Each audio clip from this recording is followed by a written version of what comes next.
Hello everyone and welcome to tonight's Era Military Collectibles. How we all keeping? Hope we're all doing well.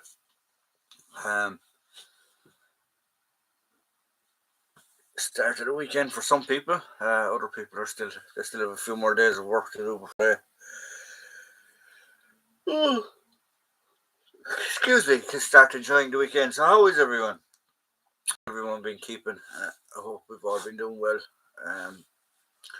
We're just going to give it a few minutes there and let people start filtering in before we start talking on any real subject. We see is the invitation gone out to people, which make it a lot easier.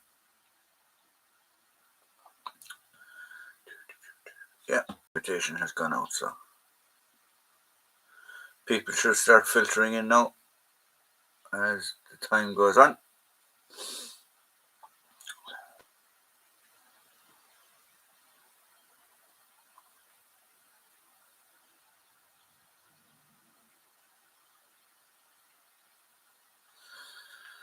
Sorry. So how have we all been anyway? The collecting for me is the military for me is at a bit of a standstill at the minute. Which happens most years, every year really. Excuse me, I have a touch of a sore throat. But yeah, this is the time of year where I start sort of saving for items in the collection that I want to get, and it's where I start streamlining on stuff that I have come across over the shall we say the season.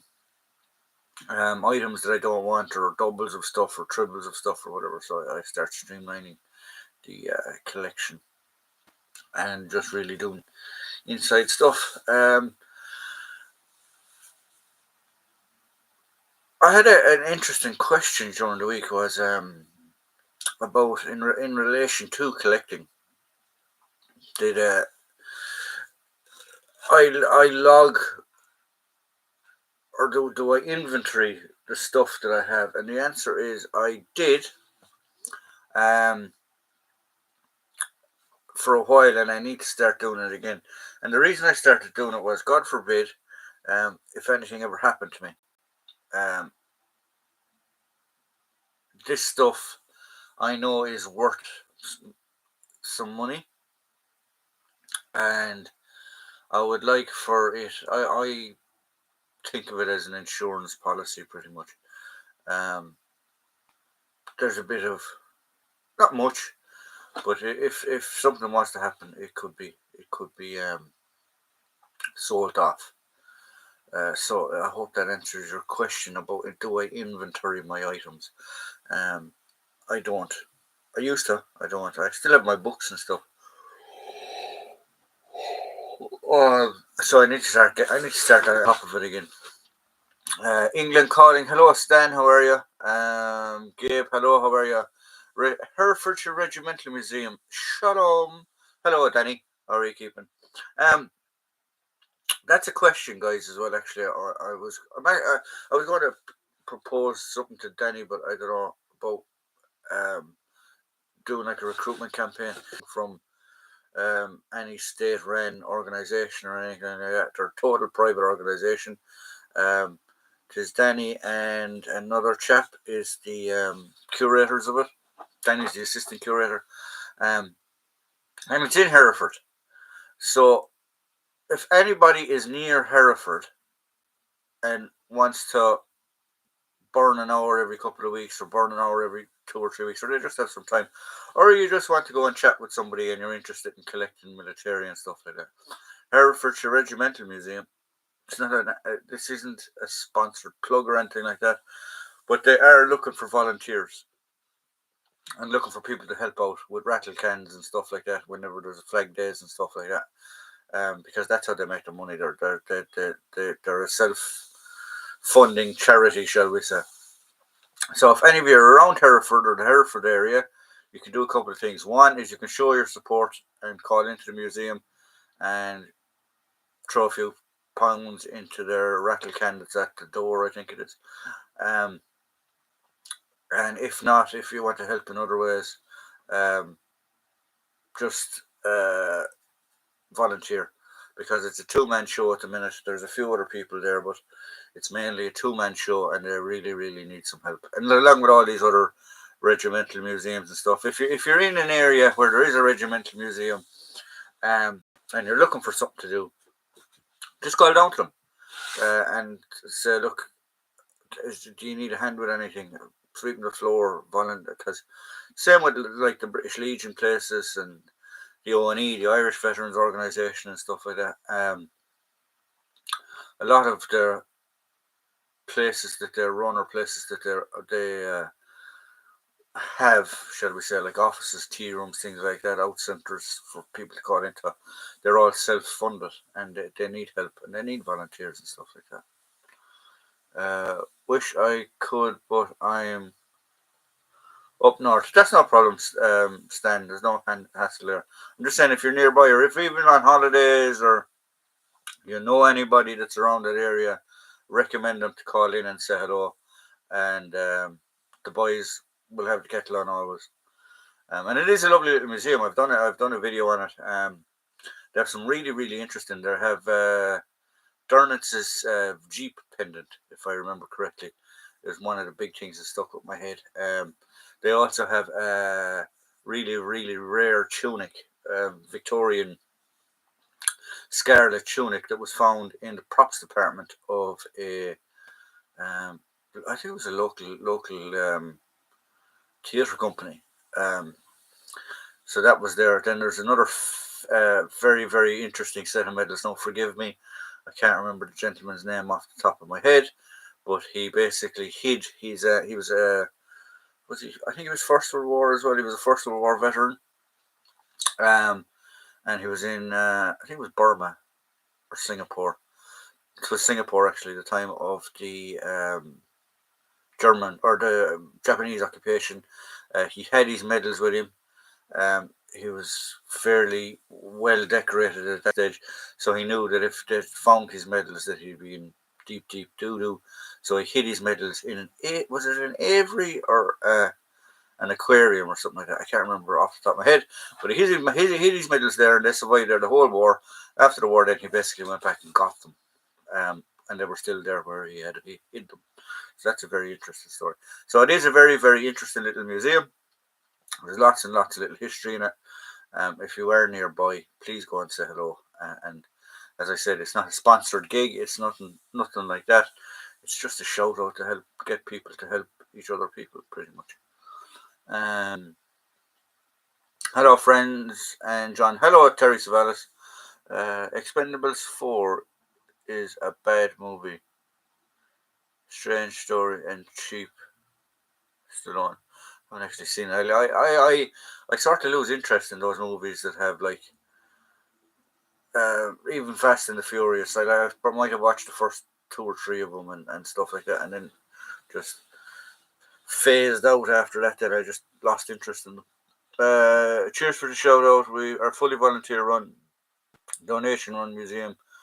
We don't want to see the doors close on my watch. Exactly. That's exactly the point, Danny. Nobody wants to see any doors closed or anything like that, because unfortunately, when museums close like that, the stuff gets divided to other museums. So if I remember correctly, the Herefords became rifles. Sorry, they became light infantry. Then they became rifles. So their stuff would probably go to the Rifles Museum, and then it would just get hidden in lockers and storage areas and stuff like that, and wouldn't see the light of day again, which would be a real shame. Jim Timber, hello, good evening, and welcome. Hello, Jim. How are you? How are you keeping? Is there also a Knight's Cross at that museum? I don't know actually if there's a Knight's Cross there, but I presume. I know they had 1 or 2 German items that were brought back from the war. One was, as I said, was Karl Dernitz's G pendant. There is another regiment, forgive me off the top of my head, but they have his baton. And I think the lads are trying to arrange for the two of them actually to be together in the same area, so it'll be the first time that they've been together in so long. I don't know if they have an Iron Cross. If Danny's still there, he might be able to answer that question, but I don't know. Jude Steins, hello Jude, how are you? I have 2 lockers with massive of knockers. So that's pretty much what I wanted to say about that. The other side of things was that I have been trying to make contact with a few Irish museums at this side to try and get some stuff done on them. Thankfully, I have done the Enniskillen Fusiliers and the Enniskillen Dragoons Museum. I was chatting to a nice, kind lady up there, and it looks like that they're very, very happy with the video I did. And they want me to do some other few bits and pieces. So that's going to be fantastic. I've sent an email to the Royal Ulster Rifles Museum and the Royal Irish Fusiliers Museum, and I haven't heard anything back yet. And I was doing a bit of research actually, because I was wondering if there was one. Now there is associations, but there's no actual museums that I can find. But of the Irish regiments that were disbanded, so you have South Irish Horse, the Connacht Rangers, South Irish Horse, Connacht Rangers, the Irish Regiment, the Royal Irish Regiment, a different one to the one that's there now, the Munster Fusiliers, the Dublin Fusiliers. So they were the 5 regiments that were disbanded in 1922, and I was hoping that they might have even one museum for them all, but they don't really. The Curragh Museum and Collins' Barracks Museum in the National Museum in Dublin have a few bits and pieces, but not specific museums, which is a bit of a shame too, really. But where are we going? Bingo! It's Sir Jim Timber. Do any of you know who was part of U.S. Ground Forces in World War II? It was a training unit with blue, white, red patch. I am currently looking into whether the 116th Engineer Troops 1942 were part of. I presume there's more to come with that one. Have you done anything in the Curragh? I haven't. I need to get in contact with them as well, actually. We need to bang off them an email. Shropshire Regimental Museum has the Grand Admiral's baton. I knew there was one. Danny, I don't know if that means that Danny himself has an Iron Cross in his collection, or if the Herefordshire Regimental Museum has an Iron Cross. But there's one there somewhere. Either Danny has one himself, or there is one in the museum, but they do have an Iron. There is an Iron Cross there anyway. Stephen Mustaine got my Osprey Men to Arms book with the Waffen SS from '93. It states that whilst there were a few museums dedicated to these fellows, the Imperial War Museum has a display. Not when I went to. No, the Imperial War Museum lately, I've heard really, really, really, really bad reviews about it. And they've gone down this route of that they're not a military museum. They're what's the word I'm looking for? A social museum, I suppose. They had some really, really famous exhibits. They had the Blitz experience, where it was they'd put you in a bunker and you had the sound effects of everything going off. I believe that one has gone. The trench experience, I believe, has gone. There is some other items. I believe they had like a weapons room there at one stage, but apparently that's all gone. So it's gone very, very snowflakey, PC, overly PC, type of a museum, which really doesn't float my boat. If I want to go to a war museum or a military museum, I want to actually see military history. I want to see um, the social aspect of it. I want to see the gritty side of it, and I just think it's wrong.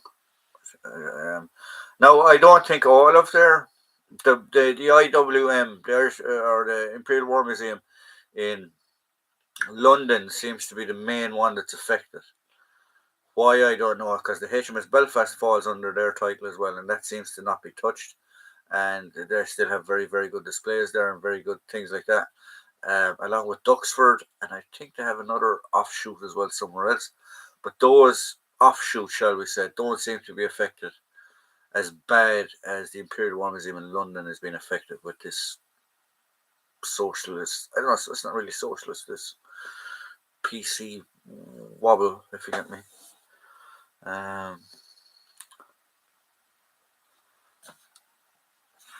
Sorry.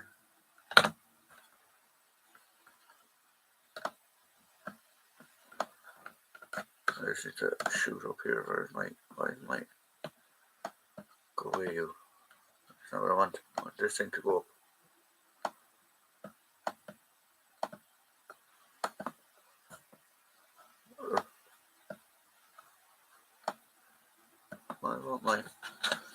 Where's my teamy, Bobby? Let's fix this. Why did I put my backpack with my? Because I can't. I'm losing some of the questions because I can't go up. Oh, there we go. No.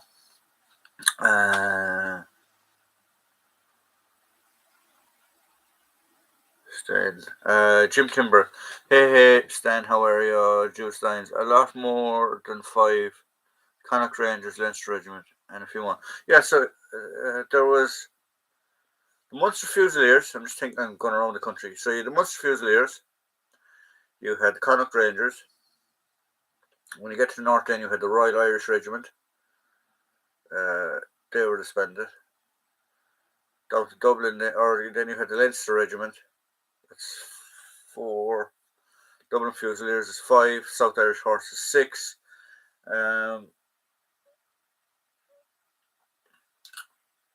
I think they were the main full-time regiments. I missed one. Yeah, sorry.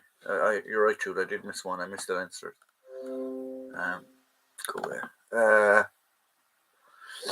I'm looking for the cheapest uniform of the Second World War. I think that's the U.S. Army Class A uniform. I generally don't know what would the cheapest uniform be. To collect, most guys would collect regiments, or they would collect a specific theatre, or they would collect a specific unit if it was Americans and stuff like that. So I don't really know much about the uniforms. The IWM is the centre of woke history. Well, there you go. There's one man's point of view on it. Why are they ruining the IWM? I don't know why they seem to be doing it. Whether it's a curator or whether it's their board. I don't know. I really don't know, because the Imperial War Museum, I believe, it's state ran, so I don't know. Me personally, got second class, first class, and Knight's Cross. Oh, okay, so there we go. So it's not in the museum. The museum has a good selection of captured German items. Check out my videos. Yeah, exactly, lads. If you don't want to check out, or if you can't make it to the museum, Herefordshire Regimental Museum yourself, I did a video on it that you can see a few bits on it, and that's on my channel. They have their own channel, Herefordshire Regiment, that they put up videos of items that they have in their collection, so you can go check that out if you don't subscribe to it. They have a podcast called Walking Through History. Oh, forgive me. There's a footsteps through history. It's walking through history, or footsteps through history, or something. Danny might put it up there. And you can help them that way as well. And I think they have a Patreon as well. Forgive me. I'm not advertising for. It's not a paid advertisement, YouTube, but I think they have a Patreon as well. If you want to donate money to them. So there's a few things you can do, guys.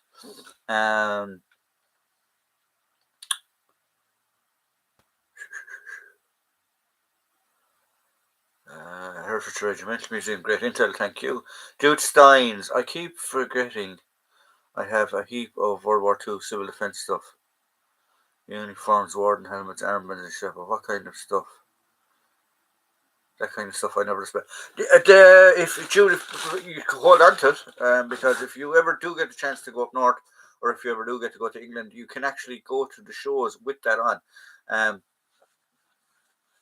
And not so much, I don't know much about the shows here, but I know on the shows in England, if you go, even if you're going as a punter, but if you go in kit, and excuse me, or if you go in period costume, you get a discount going into more shows. And some shows will even let you in for free. So yeah, so check that out. But yeah, it's always good to have that type of stuff. And it is a big display. I've seen it multiple times in England where you see guys doing civil defence. I've seen guys doing London Fire Brigade during the time of the Blitz. I've seen air wardens. What shows? I think it was at the Yorkshire Wartime Experience, but it had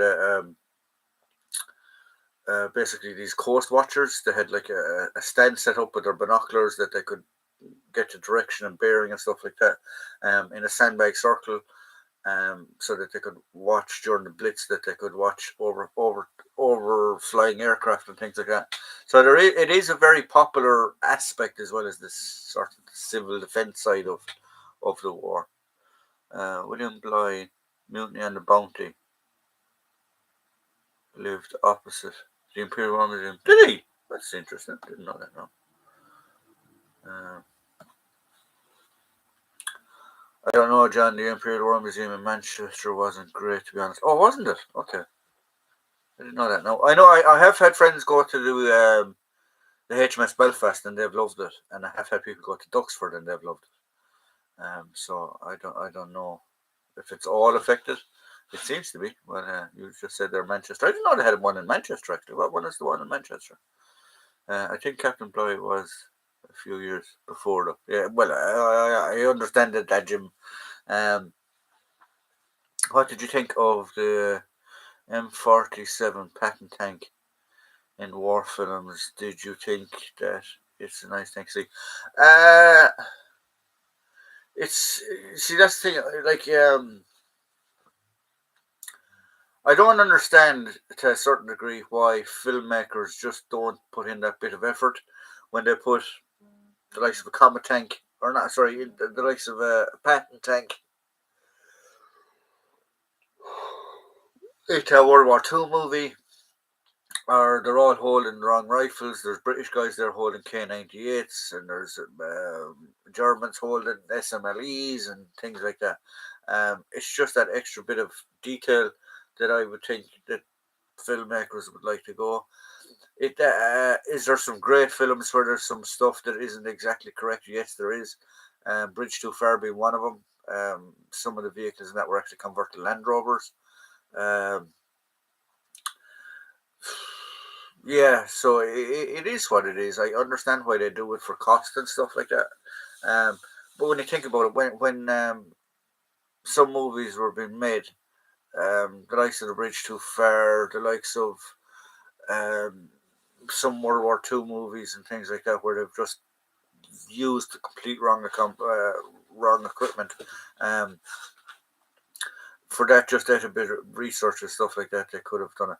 And I don't understand why filmmakers don't use the reenactment community a lot more, in relation to gathering up vehicles and extras and stuff like that. I just don't understand why they don't do it a bit more. But it is what it is, I guess. Cheapest uniforms I have found were for Action Man. There's some of them. Action Man, believe it or not, we laugh and we joke. Action Man is an extremely expensive collectible in certain markets. All their little bits and bobs as well are very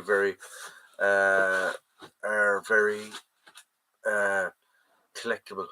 So I wouldn't surprise me if there's a very expensive Action Man uniform out there somewhere.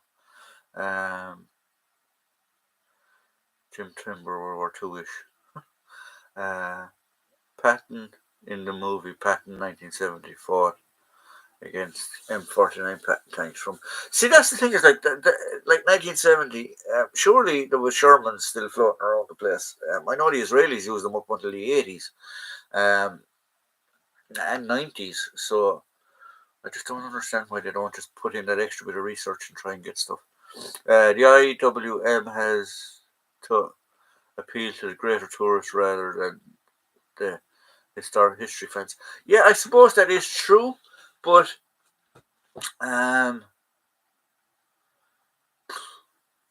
it's still a war museum. It's still a military. It's still a military museum. When people go to a military museum, they expect to see military items. Just be my thought of it. Terry Savalas, 1970s ish. Podcast is A Walk in the Sun. So there we go. So that's the Herefordshire Regimental Museum's podcast, guys. If you want to go listen to that and contribute to that as well. A Walk in the Sun.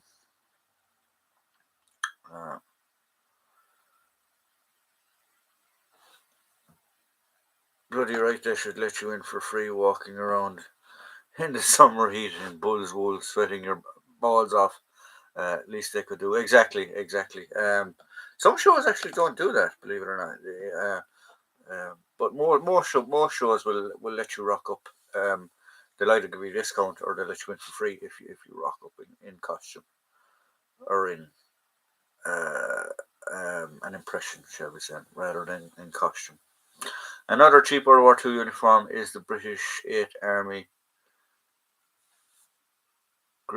Gabriel uniform. I never heard of it. You know, with those shorts. Are you thinking about KDs? I'm not sure what you mean, Garble. Garble? Garbill. Yes, indeed, Irish Military or Imperial War Museum. The largest display area, which was huge, was the Holocaust display. I understand it needs to be remembered, but we didn't do it, so the display itself seems odd. Yes, yeah, I understand what you're saying. I do agree with you when it comes to certain things like that. I was at a museum one time, and it was for it was a regimental museum, and the regiment itself hadn't fought in the Asian theatre or during the Second World War, but yet they had a big Japanese display. Why, I don't know. And it was just Japanese items. It was not regimental items. It was Japanese items. So what I'd say was there was either a veteran in the area that had passed away, that had fought in Japan, or had fought in the Pacific during the Second World War, and had a lot of these bringbacks with him and keepsakes and stuff like that. And when he passed away, they were donated to the museum, so they just threw him into a case. That was a bit odd, because it was like everything. Fantastic museum, though. Everything was laid out in sequence to the birth of the regiment all the way to the disbandment, or amalgamation. Actually, it wasn't disbanded; it was amalgamated. So you had like all these perfect sequences, and you could trace it. And the next thing, just boom, this Japanese case with just Japanese stuff in it. And it was like, what the hell? So there you go.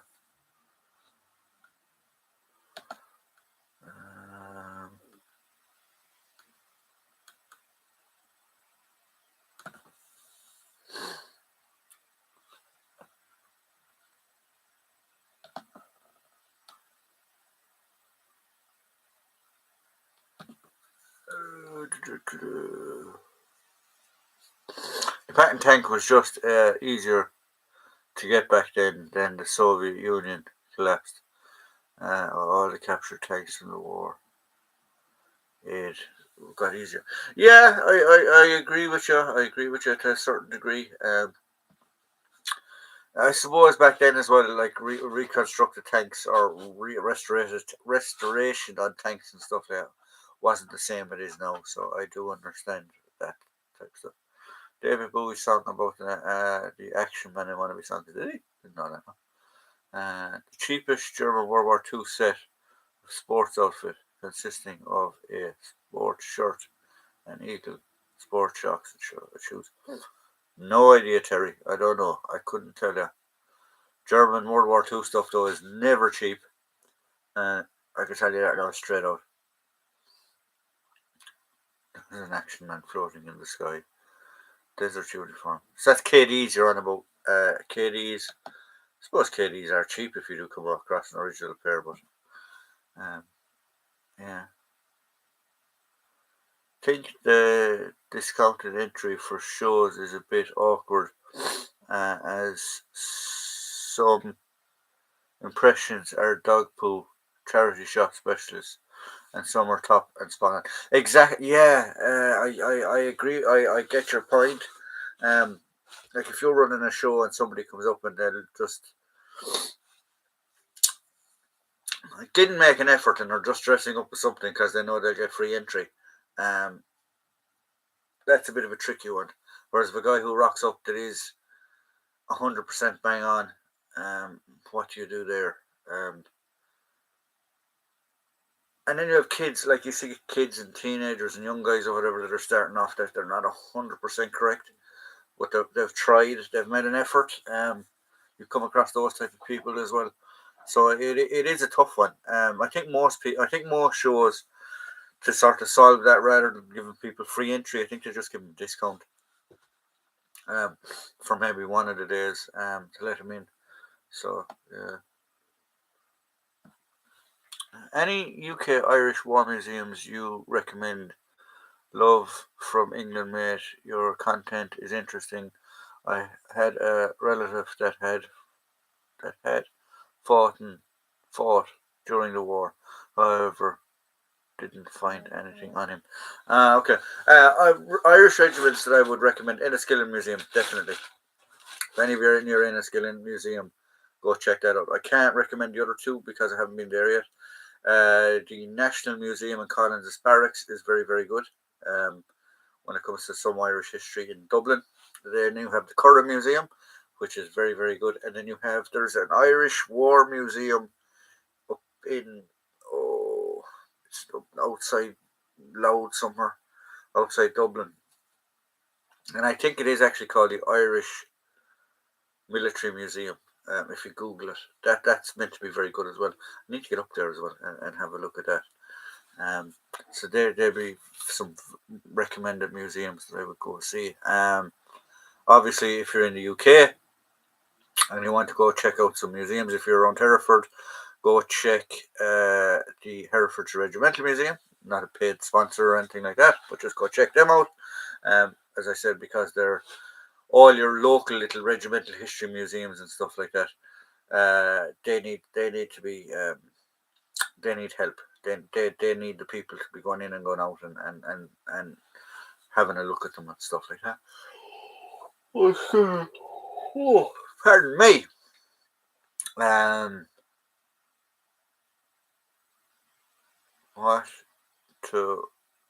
went to a zoo once, and they only had a dog on display. It was a Shih Tzu.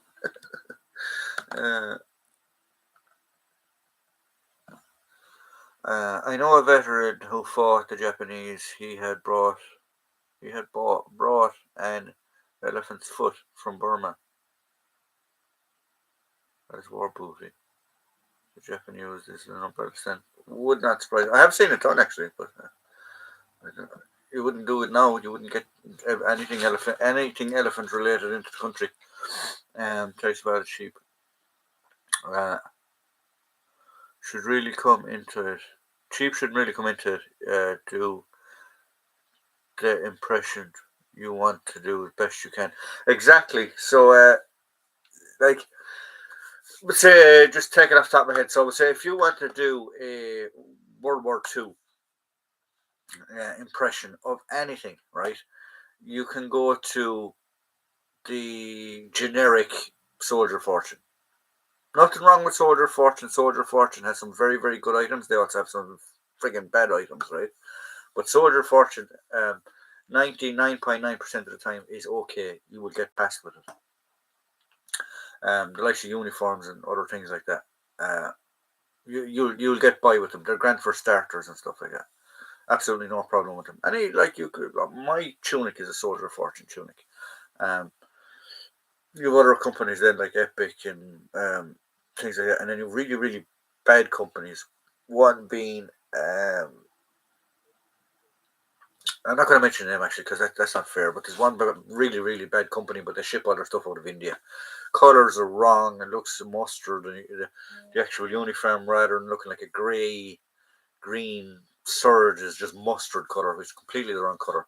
Um, so like then you go all the way on to we'll say just for uniforms, like the cream of the cream is what price Glory Central Europe. Those uniforms, they're absolutely unbelievable. But a tunic for them could cost you a couple of €100 alone. Never mind the pants. Whereas you could go to Soldier of Fortune and get a pants and a tunic for £150, you know, and work from there. And don't think you have to get everything. What I normally do with an impression when I'm putting an impression together is I start with the bits that are hard to get. Like my SAS webbing that I'm doing for the Falklands is 90% complete. I'm just missing 2 ammo pouches from the front. Could I get them? Yes. Could I get reproduction ones? Yes, I could. But I want to try and get original ones. That's just me. Now I have one original one that's in England waiting for me at the minute that I need to get to, but it's up in Scotland. But look, you can. I start with the impression as I get the likes of the way. Uniform is simple. Uniform is a one hit wonder. If you get me, once you get it, that's it. Most guys, what they will do is they'll start with the uniform and they'll get the actual physical look of the impression correct, and then they'll start getting the small kit. So they'll get the webbing, they'll get the pocket fillers, they'll get all those bits and pieces, which is another way of doing it. So some people will actually buy the uniform and have the visual look of it first, all patched up and everything correct, and then go from there, then out to the other side of it. And then when you do have a backing, shall we say, like with me now, with my SAS World War II impression, I have enough pocket fillers and enough backpack contents and stuff like that now that I could quite reasonably do a regular infantry regiment. I could do a regular airborne regiment with the pocket fillers and stuff I have, because that does not change once you have the initial look of the impression correct. So, does that make any sense? I think the movie Patton and the Battle of the Bulge was filmed in the same area in Spain. I actually don't know. I've never seen. I can't remember. I have seen the Patton movie, but I can't remember when much about it. A U.S. winter uniform from World War II is nice. I think love it. You can go to retailers and buy complete impressions. I know. Getting back to Soldier of Fortune again, YouTube. This is not a paid plug or sponsorship or anything like that. SOF, they do complete impressions. You can buy complete impressions, so you can buy whatever American airborne infantry guy from Normandy for £400 or £500. So that's weapon, helmet, uniform, boots, everything. Do the same for British. You do the same for battle in the Pacific Theatre, both American and British. So you can do it that way as well too. The Irish Military War Museum, Cullen, just outside Slane. That's where we go. I know it was up around there somewhere. Thank you very much, Jude. Dave Svellas, I went to hang out with Bruce Compton sometime. I have met Bruce Compton. Danny has met Bruce Compton. We've met him numerous times at shows. He's actually a nice guy. I'd love to get. I'm not far behind you. I'd love to get in and have a look around his shed and stuff like that. I've met the twins as well that work with him, and I've met the other chap, the armor dude that works with him. I've met him as well. I've met him a few times actually. I met him at Yorkshire. I met them at Victory. I can't remember where they at the We Have Ways. I'm not sure. But if you do want to go to a show and you want to meet the high end of um, collecting and historical authors and shall we say famous people, We Have Ways. We Have Ways. The Victory Show. Um, and I've never been to Odyssey, but some people say Odyssey has a lot of people like that as well.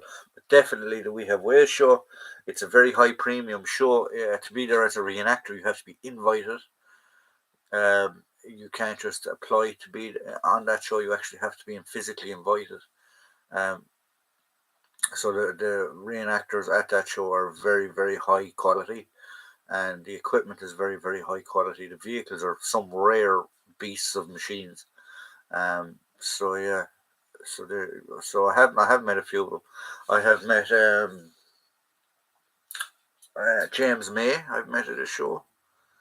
Um, James Holland. I have met at a show. Um, I've met the famous comedian fellow from We Have Ways. What was his name as well? I can't think of his name off the top of my head. Does the landlord sketch where he's a pub landlord. I've met him. I've met the chap from World War II TV, Keith Woodage, or Mr. Woodage. I can't remember. Keith is his first name. The presenter from X Factor, what's his name? I've met him. He's a big historian type of guy. Al Murray, that's the guy I've met. Hello. I've met the characters of them at Stoneleigh. Believe it or not, they go around and signing books and pictures. I've met them. So I have met some interesting people. The 1874 French overcoat I showed you the other day, that's a conversion. I spent a lot of time sewing the collar and the epaulets, but a reproduction would cost about £1,000. Exactly. Sometimes it's easier to make stuff. Sometimes I can't afford a grand phone. I couldn't blame you. I don't blame you neither. Al Murray, yeah, I've met Al Murray.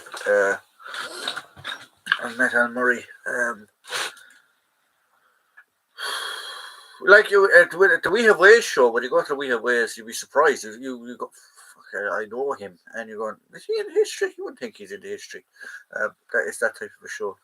There you go. Right, guys. So it's 10 to 9. I'm going to sign off a small bit early, because I have a real life and I have to work tonight.